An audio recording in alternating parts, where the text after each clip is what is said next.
Hello everyone, very good morning, very warm welcome once again to your favorite channel, that is StudyIQ as English. My name is Praveen Mishra and we are going to start today's the Hindu analysis and the current affairs show, what we call it, right? So the first headline, the first news for the day, what we have got for us. What a new study has found about some deep sea explorations or the deep sea mining is once again a threat, a report that is providing the absolute message of threat towards our marine ecosystem. Okay, so the new study found out that the long-term impact of deep sea mining, it is having some serious concerns, and there has been a growing demand for establishing a moratorium on all deep sea mining activities. Okay, so what's the whole news all about? As we can see here, a strip of the Pacific Ocean seabed that was mined for metals more than 40 years ago has still not recovered, according to a new study. And it said that the mining had led to long-term sediment changes and apart from that, reduced the populations of many of the larger organisms living there. So the research of the ocean seabed was conducted. Which ocean? Okay, so first of all, it is the Pacific Ocean. And what the research has stated, even 40 years after, the seabed couldn't restore all the sediments that were firstly just disturbed or taken out because of the deep sea mining activities. So in fact, even if we provide 40 years of the time for our oceans, then also it is not good enough, and that is alarming, literally alarming, right?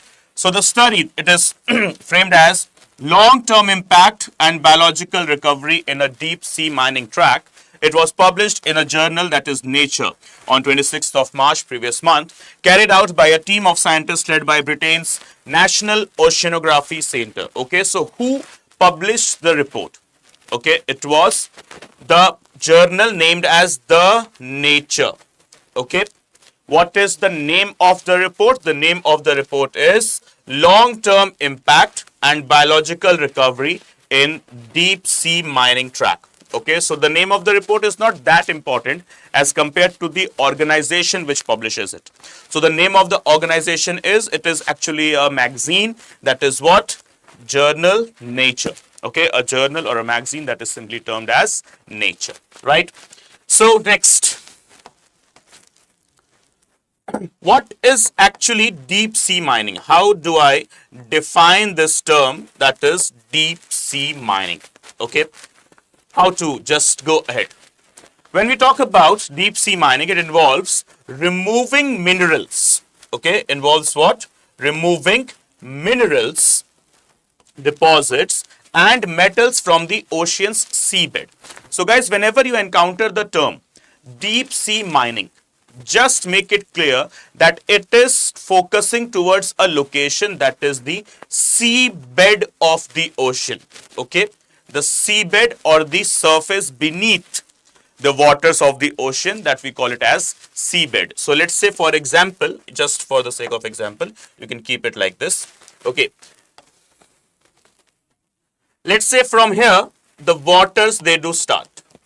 Okay, so here this is all the floating waters, but when we go some feet, some meters beneath the sea or below down the sea, right, so there we can encounter land once again, or a surface actually once again, and this surface here, it could be present in a vertical shape like this here.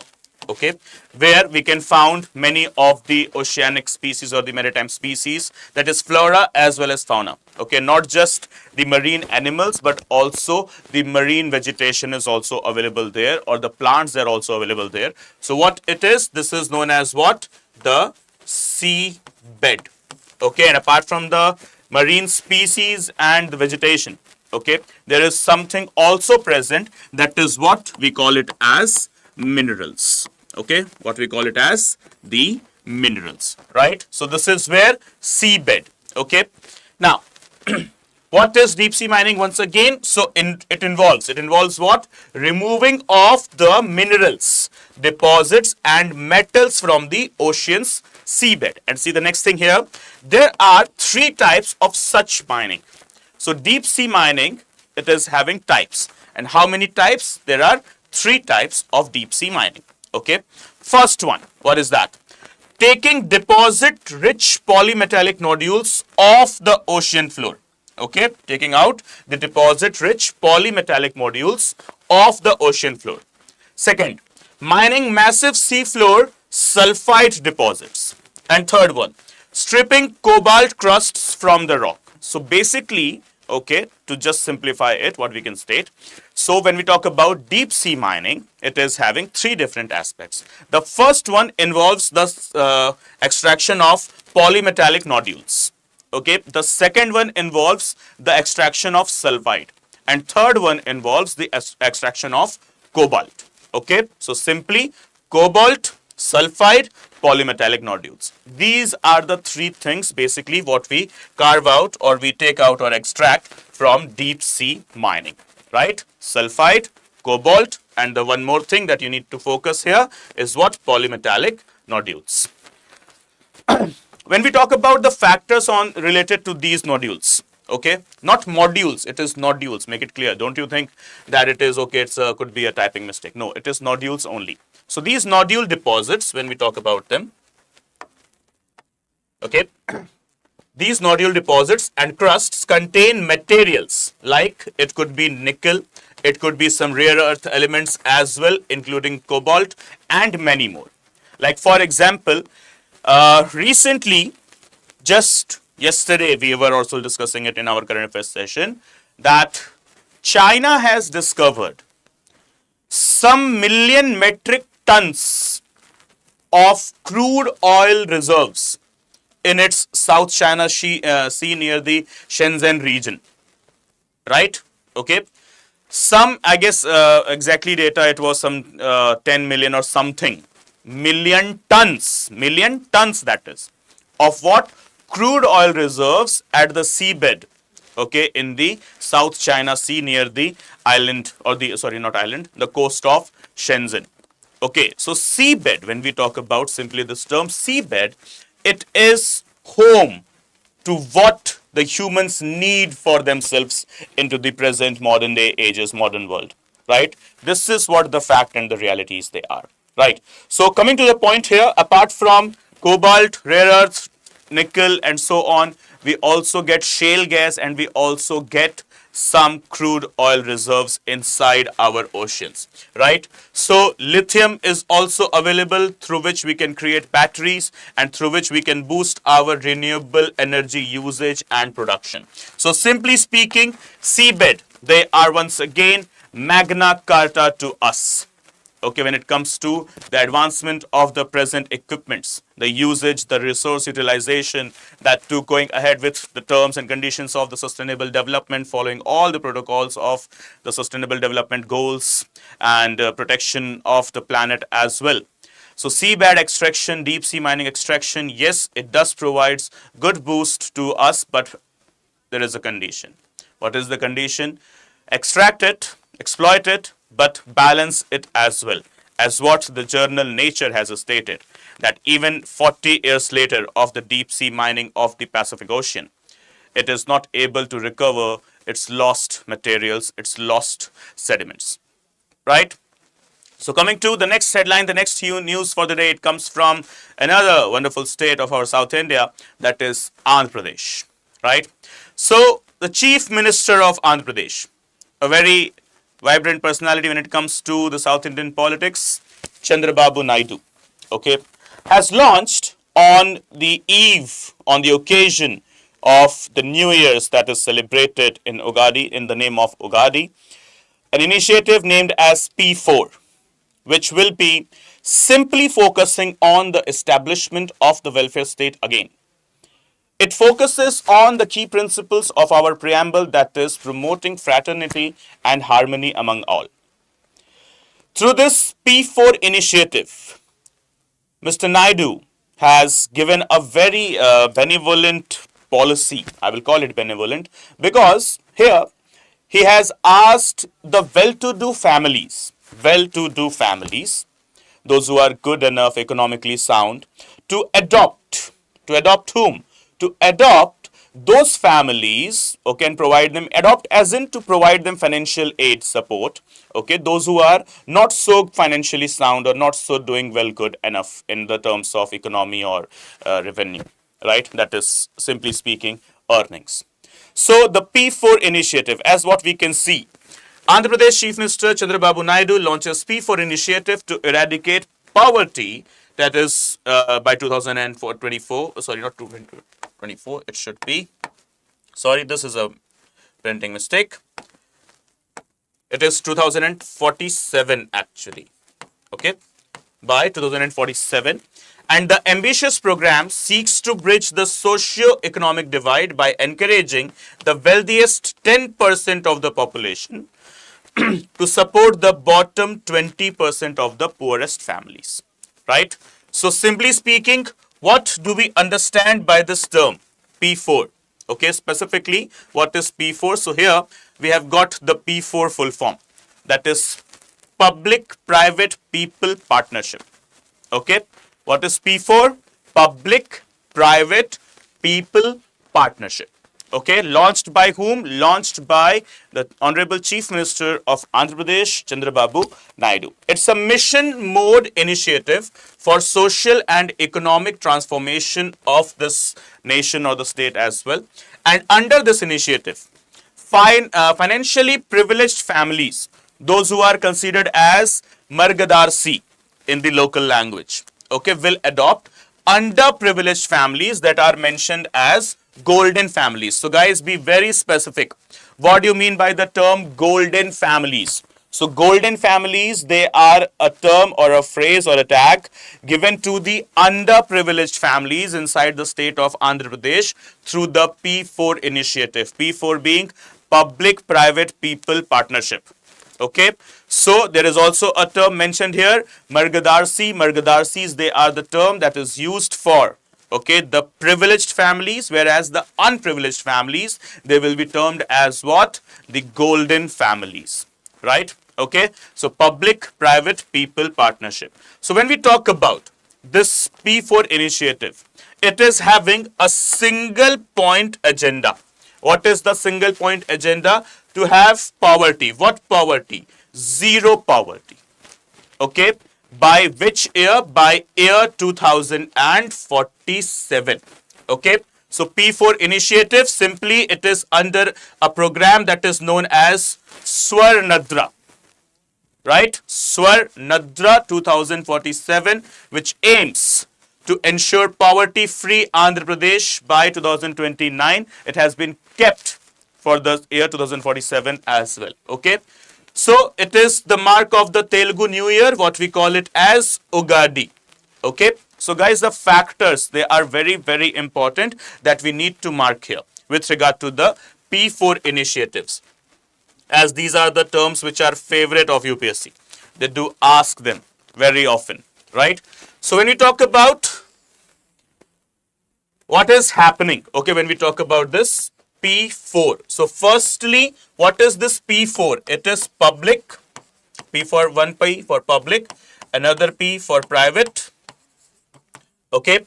Then we have got partnership. Okay. People actually. Okay. Public, private, people partnership. Right. Then it has been launched when? On the occasion of Ugadi. What is Ugadi? It is simply the Telugu New Year. Okay. Then there is a word mentioned here. What is the word mentioned? That is golden families. Okay. Who are golden families? Golden families, basically the underprivileged families. They are termed as golden. Then there is another term mentioned as well, Margdarshi. Okay, those who are the privileged ones, those who are economically sound.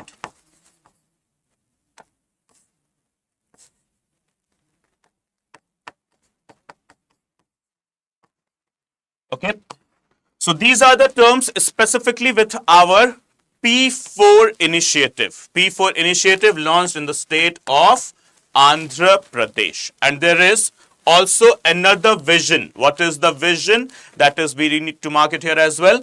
Swar Nadra 2047. Okay, so just pen down this thing as well. Swar Nadra 2047. What is this? Zero poverty for the state of Andhra Pradesh by 2029, but the policy has been kept for the time period being 2047. Okay, that is for upcoming next 2.5 decades, right? 3 decades actually, what we basically can state here. Okay, so talking about all of these things, they are P4 initiative, okay, launched by Andhra Pradesh. Okay, that's it. Next, Uttarakhand Forest Department partners with Worldwide Fund to install trap cameras for wildlife safety on roads. Okay, so the next headline for the day, Uttarakhand government. Okay, specifically when we talk about the Dehradun Rudrapur highway, it's a very fast moving highway. With obviously fast moving highway means not moving highway, fast moving highway, that is, it's a highway where n number of cars, they are moving on a very high speed, including heavy vehicles from trucks to buses. Okay, and it is also part of the Terai region, and Terai region obviously one of the richest regions in India with flora and fauna.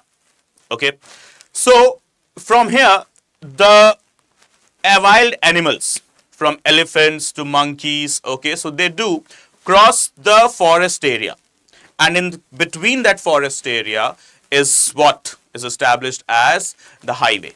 Okay, it is what constructed as the highway. So many of the instances, they happen every week, 2 to 3 news every week. Yes, at least 2 news, 2 instances we have to see, we have to encounter that an accident happened in which many humans, they lost their life or they got some injuries or something, and so does the animals, right? So many of the animals, they do lose their lives as well, and they there is too much injuries to the animals as well. That is for sure disturbing the animal kingdom as well as the human society, right? So for that sake, Uttarakhand government has collaborated with whom? With WWF, that is Worldwide Fund for Nature, to install what? Trap cameras for the wildlife safety on roads. Now, what is this trap cameras all about? Will these cameras trap, or will these cameras, just make a bridge or some type of prison thing or some type of a barricading thing that will stop the cars or stop the animals from crossing the road? No, absolutely not like that. The trap cameras will provide the real-time images, the real-time monitoring to the cars that are being moving on the highway, the Rudrapur highway, right? That is, the monitors will be established, okay, and through that monitors, it will be given, the message will be sent from the trap cameras that further some 100 meters ahead, there are few animals, those who are crossing the road. So please, either you stop, either you slow down your speed. Okay, so this is what basic term for trap cameras are.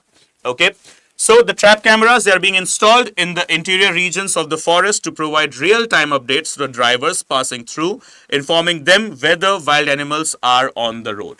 Okay, so either they can stop the car, they can stop their vehicle, or slow down with the speed, whatever convenience they have, right? So according to the officials from the forest department, crossing the road that divides the two forests has often proven fatal for wildlife. The dangers range from being struck by public buses to high-speed cars, resulting in the tragic loss of lives among tigers, elephants, deer species, and monkeys. And according to department officials, the geographical condition of the Terai forests makes the Haldwani-Rudrapur highway extremely significant. And this road serves as a vital corridor for the elephants, tigers, leopards, deer, monkey, and other wildlife, allowing them to cross over to other forests. Right? So, Rudrapur Haldwani highway, obviously one of the busiest highways as we have already discussed. So, on that, trap cameras are being installed with the help of whom? Is it the central government? Is it the state government? What it is? It is neither the government of India, neither any other international financial organization. It is an organization that is working all the time, 24 hours, for the safety and protection of the wildlife, that is known as WWF, Worldwide Fund. Okay, Worldwide Fund for Nature. Okay, having a red and black, not red, sorry, white and black panda as its logo, right, as its symbol, basically focusing on the protection of nature. So it is the world's leading conservation organization and works in more than 100 countries. So you can see, working in more than 100 countries. It is an international non-governmental organization established in 1961, headquartered in the Gland city of Switzerland. And just one mission: to conserve nature and reduce the most pressing threats to the biodiversity of the life on Earth. Right? So simply, Worldwide Fund for Nature, established 1961, headquartered in the beautiful city of Gland, that is Switzerland, and apart from that, working in 100 plus countries so far. What it is basically an international non-governmental organization, has nothing, literally nothing to deal with any governments, right? Okay, so this Worldwide Fund for Nature, they have since the year 2007, they have also started a program, though which proved not much to be successful, but yes, the initiative was quite benevolent for the planet. That was named as the Earth Hour, where it was asked to all the bigger industries and everyone to switch off their electricity supply for just 1 hour. As I stated, a very benevolent action it was, but unfortunately unsuccessful, right? No one, means like not no one actually, but yes, majority of the ones that didn't bothered. Okay, so next comes into the picture the Sirhul festival, right? Once again, our tribes, they are in news. Once again, before discussing the tribes, I would like to state, whenever it comes to the word tribes, majority of us, we are having this opinion, tribes as in some backward people. No, absolutely false logic, ill logic, that is. Tribes or the tribal people, tribal community doesn't means backward. Tribal community means these are the communities, those who are attached towards their roots, that is towards their tradition and culture. What you and me are not doing, our tribals are doing. That is protection of Mother Nature, right? So whenever you hear the word tribe or encounter a person from a tribal community, provide utmost amount of respect, because it is those people, even in 21st century, those who are attached to their roots originally, and apart from that, providing utmost amount of safety and protection to the nature, right? From water bodies to the greenery of the forests, everything. And one such representation is the Sirhul festival, where they worship the salt tree. Okay, a tree is worshipped. That is is among the most revered Adivasi festivals, specifically in the state of Jharkhand. Okay, so it is rooted in nature's worship and celebrate the symbolic union of the sun and earth, right? So in celebration of tribal festivals, Sirhul links to the community's history as well as politics. But we are not going to discuss politics. We are going to discuss just their wonderful tradition. Okay, so nature worship. Just talking about the nature worship. So how do they go ahead? Okay, with this aspect. So when you talk about the sal trees, that is scientific name Shorea robusta. They are venerated in Adivasi tradition, that is worshipped in the Adivasi tradition. Further, they are seen as the abode, that is the house of God. In English, it is what we call it as abode, right? So they are seen as the abode of Sarna Ma. So which deity? It is Ma Sarna, the deity protecting the village from incremental natural forces. Okay, so some deadly natural forces only, their protection, it is coming through the Sarna Ma. Okay, and Sarna Ma, it is having her abode, where into the tree that is known as the sal tree, the scientific name being Shorea robusta. Okay, so as what we can see further, the Sirhul, when we talk about the meaning of the word Sirhul, literally it terms as worship of the sal tree. Okay, so how do I define the word Sirhul? Worship of the sal tree. It is among the most revered Adivasi festivals, and it is rooted in the nature itself, symbolizing the great relationship between the sun and the earth. Right? So as we can see the further features, so this is what the sal tree is. You might have, if you are there in the northern belts, or in fact even the southern belts as well, this tree is easily witnessed. Right? So this is easily visible tree, the sal tree, which is one of the trees which provides much bigger amount of oxygen to our planet. Okay, so these are the people from our Sirhul community. Okay, and they are worshipping the sal tree. Right, that is the abode of Ma Sarda, that is providing protection against the evils of nature. Right, so when you talk about the provisions of the particular festival, that is Sirhul, so there is a male priest. Okay, there is a male priest which is called as Pahan, and this male priest, that is Pujari, plays the role of the sun, while his wife only, that is the Pujaran, that is the priestess, she plays the role of Pahind.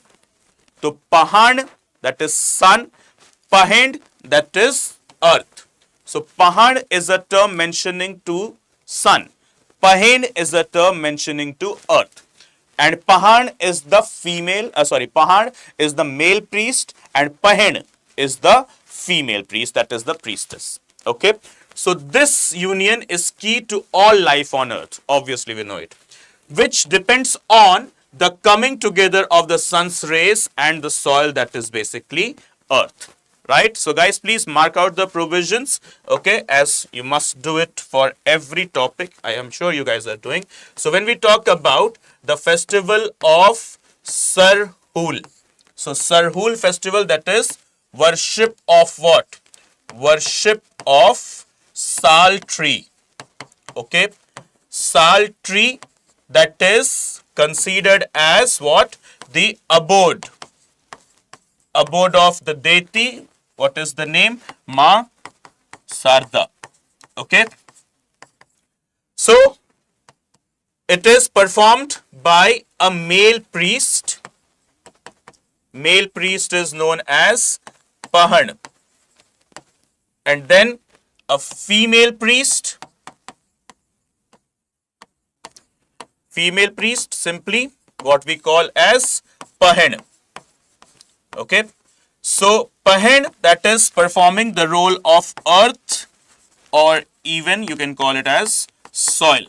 Okay, and male priest performing the role of sun, representing the rays as well. Okay, so this is what the basic features of the Sirhul festival they are. Right, so simply they are doing what?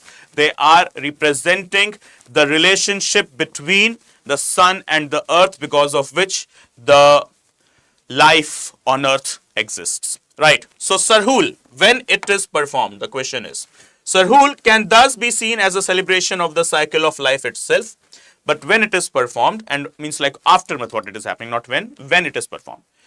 It is during the Chaitra season, that is presently going on between March and April. Okay, Sirhul, it is performed in which season? In Chaitra season, that is Chaitra being March and April. Okay, and what happens after that? So the farmers, only after the rituals are completed, after the completion of rituals, only they do begin their ploughing of the fields, sowing their crops, or entering the forest to gather produce. So basically speaking, only after the Sirhul festival is celebrated, all the rituals have been performed, then only any sort of farming or agricultural activity will take place, from sowing to ploughing the crops or entering the forests even for gathering any such type of the natural produce. Okay, guys, so this is all what the factors with regard to the Sirhul festival specifically taking place in the wonderful state of Jharkhand. Okay, now talking about some history. The Plateau, Chota Nagpur Plateau and beyond. We know it very well. Chota Nagpur Plateau has been all majority of the times accorded as the first landmass that emerged out of the Tethys Sea, right? And Chota Nagpur, you do not, compare it with the Nagpur region. Okay, Nagpur region is different. That's in Deccan region. That's in our Maharashtra. But when we talk about Chota Nagpur, that's in our Jharkhand. Okay, the Chota Nagpur Plateau, basically the Jharkhand region, right? So the history.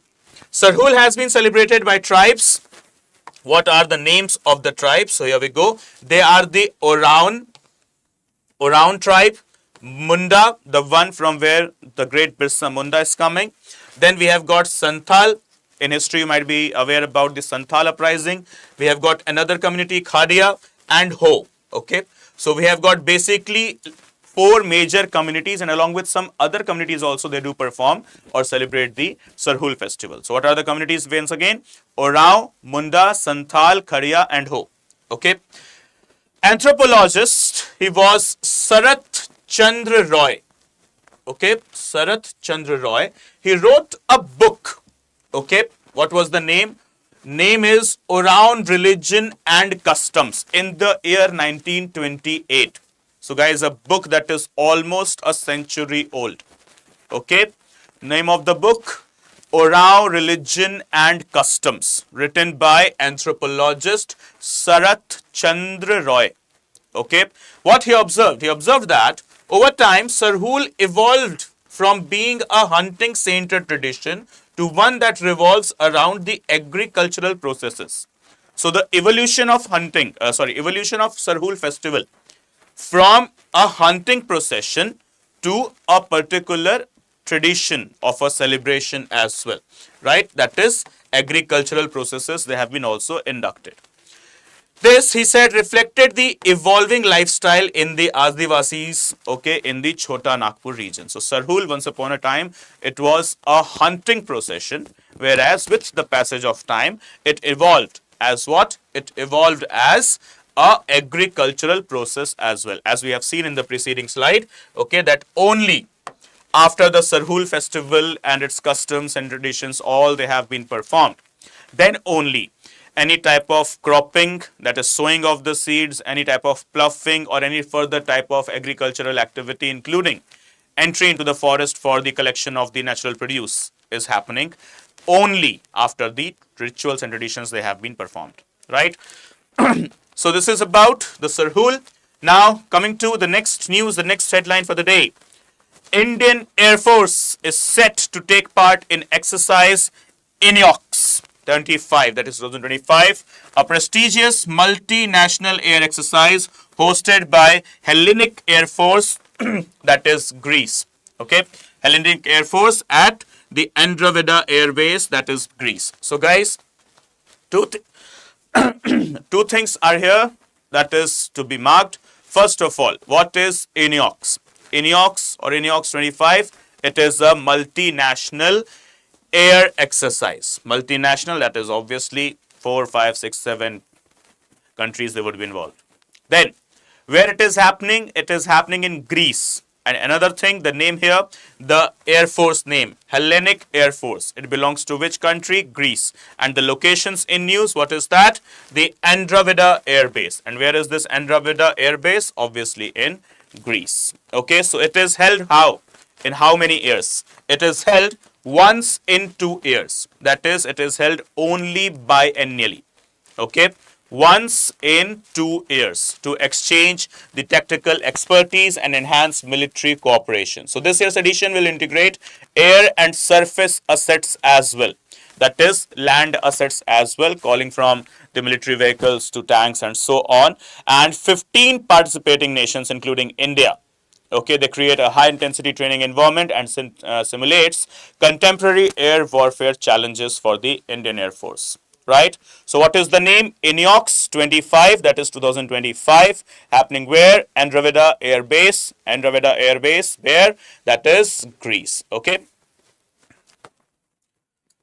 Next, finally, the J&K government has taken care and concern of the state's one of the most important rivers, Jhelum, right? So what's the news? J&K government admits drains discharge untreated wastewater into the local streams following into the river Jhelum, one of the most important rivers. See, pollution and discharging of the pollutants or waste material inside the rivers in India, it is not a new thing.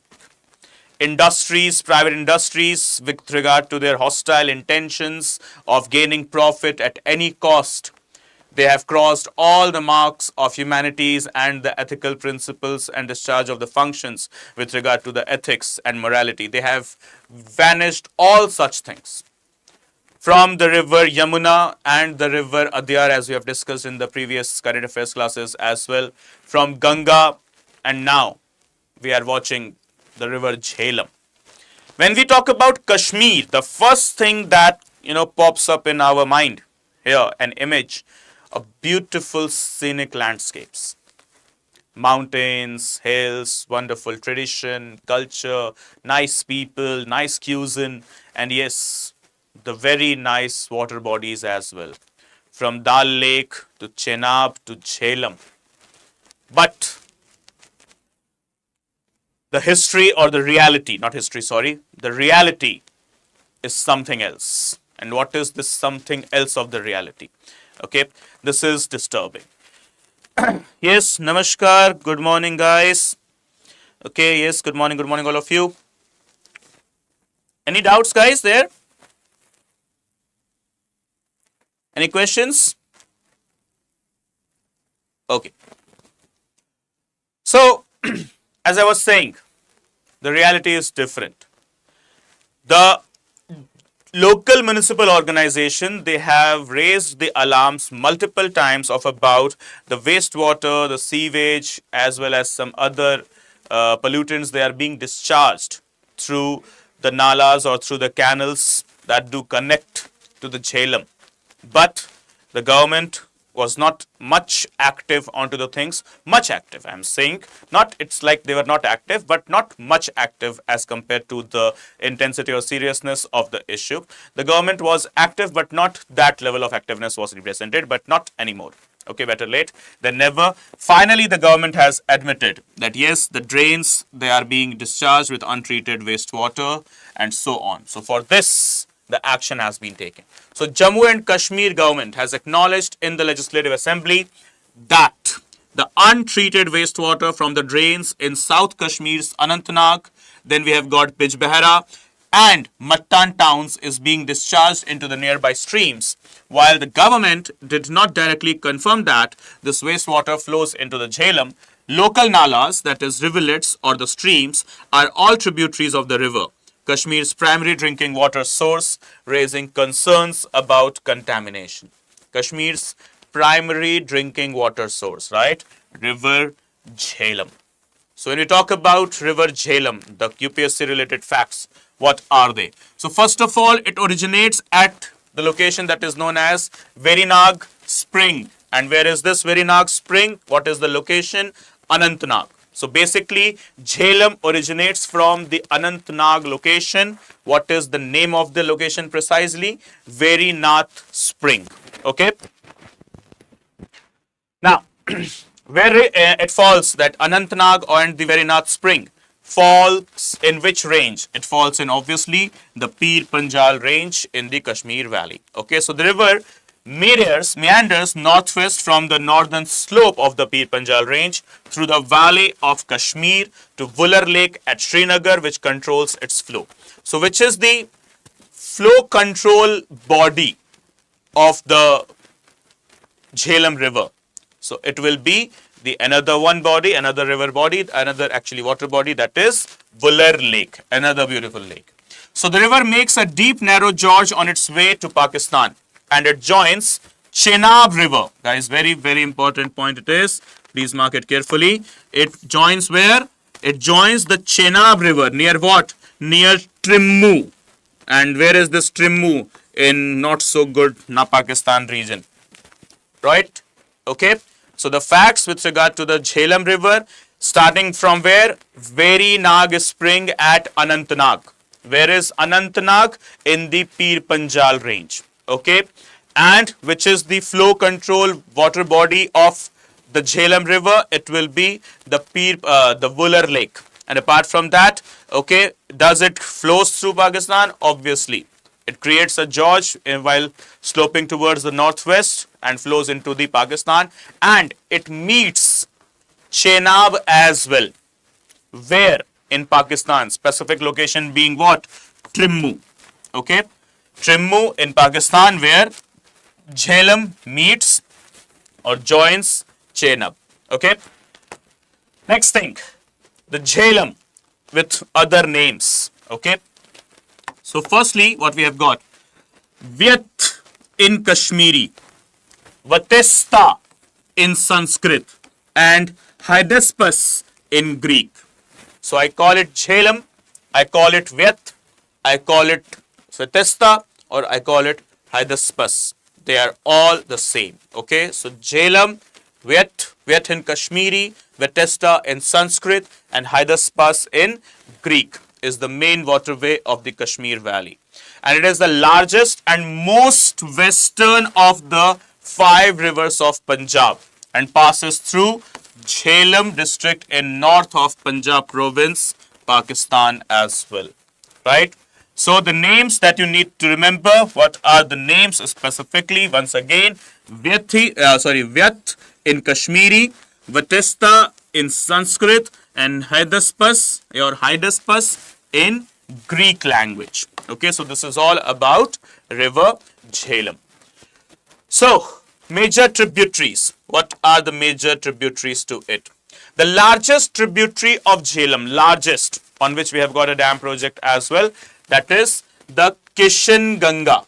Okay, what is the name? Kishan Ganga. Locally, it is named in Kashmir as Neelam River.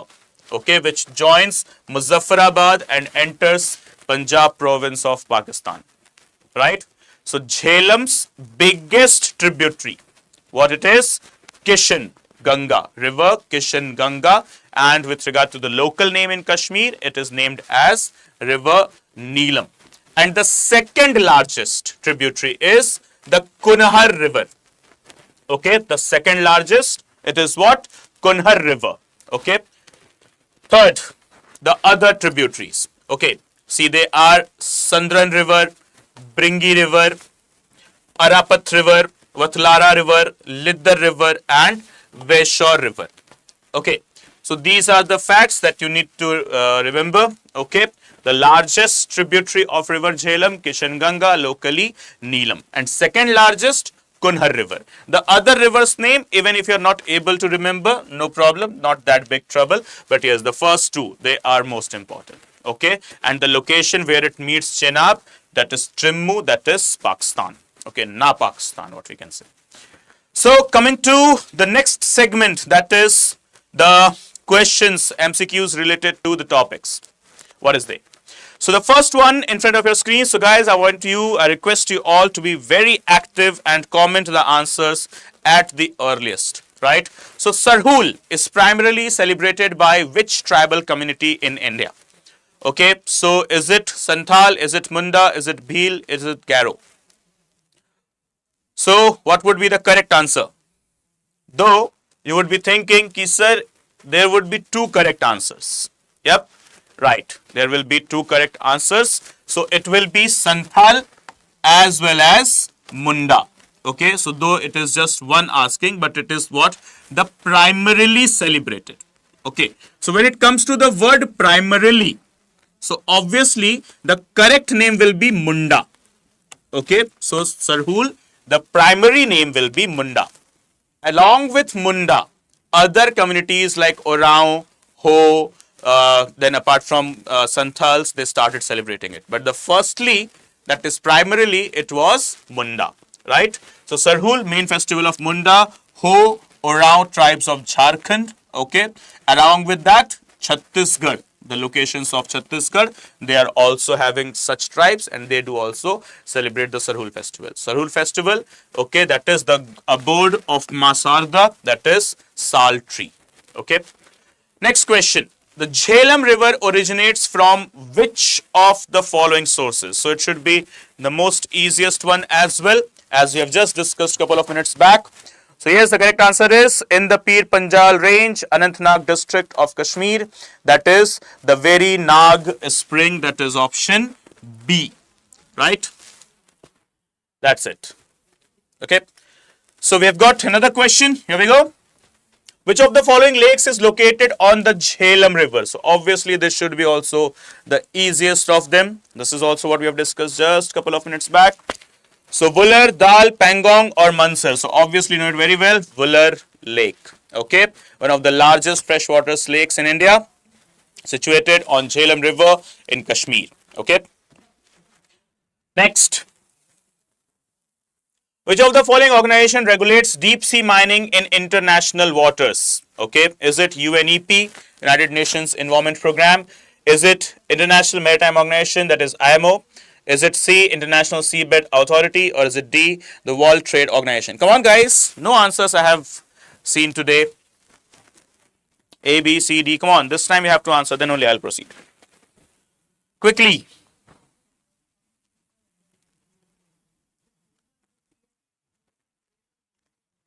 No answers?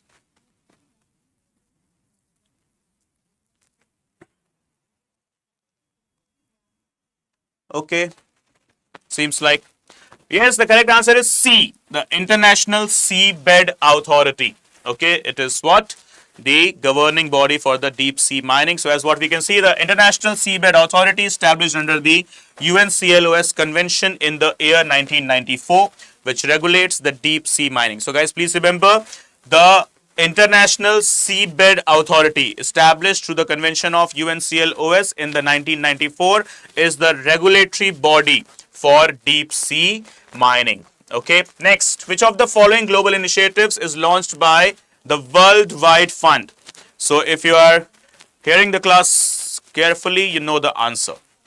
Is it Paris Agreement? Is it Earth Hour? Is it Red Plus program? Or is it the Kyoto Protocol? What is it?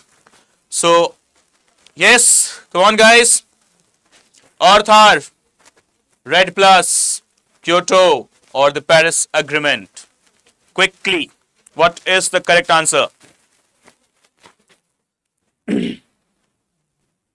Anyone? Okay. So it is, yes, the Earth Hour, okay, launched in the year 2007, okay, encouraging the individuals, businesses and governments to switch off non-essential lights for 1 hour to raise awareness about the climate change and energy conservation, okay. So guys, that's it for the session today. Thank you so much for watching, and here are my social media handles. So wherever you guys are comfortable, okay, if you want to connect with me on Instagram, so it will be the username Praveen Mishra _2107. So you can connect there. Or if you want to connect with me over my Telegram channel, so please do join it. That is Study with Praveen. Just add _ in between on your search bar. That is Study _with _Praveen. Okay, guys. So, Sir Vijayanagar Empire. Yes, surely, dear Sandesh, I have received your message. Don't worry. Okay, Vijayanagar Empire will be discussed soon. Okay, relax. So this particular upcoming days, in this week itself, we shall have a separate session, okay, where we'll be having the Vijayanagar Empire class, or maybe the history sessions are also going on. Shubham Sagar sir is taking, so I'll ask sir even if he wants to take the Vijayanagar Empire class, or if I will take, no problem. Okay, so we'll discuss the Vijayanagar Empire in detail, in depth. Don't worry. Okay, guys, so connect wherever you want. Okay, so, and let me know your opinion into the comment section as well. And please do subscribe for the channel if you haven't done yet. Okay, guys, so thank you so much for watching. See you all in the very next session. Bye bye. Good day. Take care. Study well. Jai Hind. Jai Bharat.